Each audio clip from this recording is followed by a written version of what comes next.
صلی علی رسولہ الکریم اما بعد فاعوذ باللہ من الشیطان الرجیم بسم اللہ الرحمن الرحیم۔ سب سے پہلے مشیت کے انوار سے نقش روئے محمد بنایا گیا، پھر اسی نقش سے مانگ کر روشنی بزم کون و مکاں کو سجایا گیا۔ وہ محمد بھی، احمد بھی، محمود بھی، حسن مطلق کا شاہد بھی، مشہود بھی، علم و حکمت میں وہ غیر محدود بھی، ظاہراً امیوں میں اٹھایا گیا۔ سامعین محترم، آج میں جس موضوع پر لب کشائی کی جسارت کرنے لگا ہوں وہ ہے حضور اکرم صلی اللہ علیہ وسلم باحیثیت پیغمبر انقلاب۔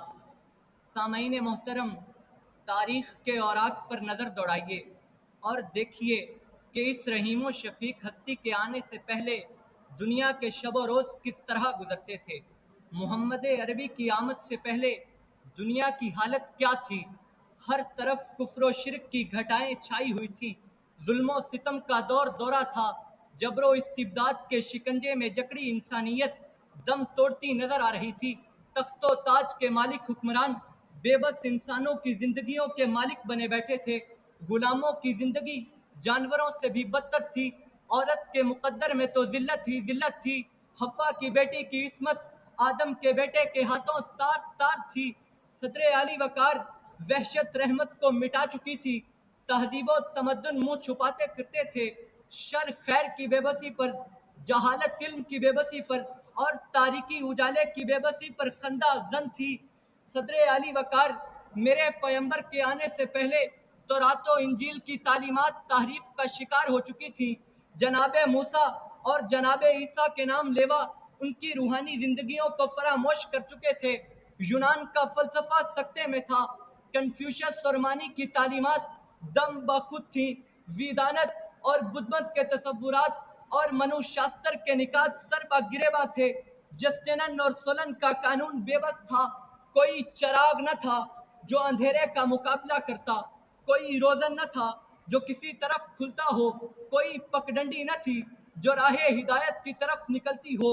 ذی وقار عرب تھا تو گمراہی کے صحراؤں میں مقید، ہندوستان تھا تو مندروں کی بھول بھلائیوں میں گم، بابل اور نینوا تھے تو توہمات کے شکنجوں میں جکڑے۔ یونان اور چین میں تہذیب کی شمع گل ہو چکی تھی۔ روم اور ایران کی طاقتوں کے شیش محلوں میں زندگی کے زخموں سے تعفن اٹھ رہا تھا، اور بقول شاعر بدلا ہوا تھا رنگ گلوں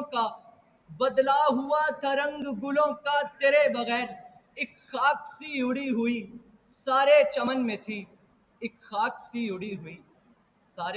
تھی، صدر علی وقار، یہ تھے وہ حالات جن میں میرے اور آپ کے محبوب رسول الثقلین احمد مصطفیٰ محمد مجتبیٰ دنیا کی عظیم ترین تبدیلی کا پیغام لے کے تنے تنہا اٹھتے ہیں۔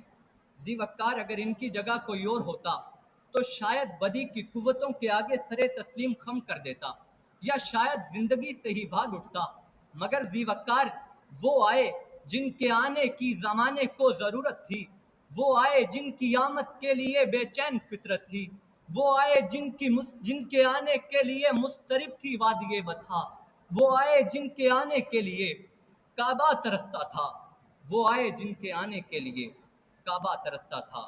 صدر علی وقار، تاریخ کے اوراق پر کوئی ایک قائد ایسا نہیں، کوئی ایک راہبر ایسا نہیں جس نے انسان کو، پورے کے پورے انسان کو، اجتماعی انسان کو اندر سے اس قدر بدل دیا ہو کہ صبغت اللہ کا ایک ہی رنگ مسجد سے لے کر بازار تک اور مدرسہ سے لے کر عدالت تک چھا گیا ہو۔ تو پھر ہر ایک شخص کے نیا خانوں میں یہ صدا گونجتی ہے کہ پھر کہاں معجزۂ حق کا ظہور آپ کے بعد، پھر کہاں معجزۂ حق کا ظہور آپ کے بعد، پھر کہاں معجزۂ حق کا ظہور آپ کے بعد، چپ ہے جبریل تو خاموش ہے طور آپ کے بعد، آپ کی ذات ازل، آپ کا پیغام ابد، نہ کوئی آپ سے پہلے نہ حضور آپ کے بعد، نہ کوئی آپ سے پہلے، نہ حضور آپ کے بعد. والسلام.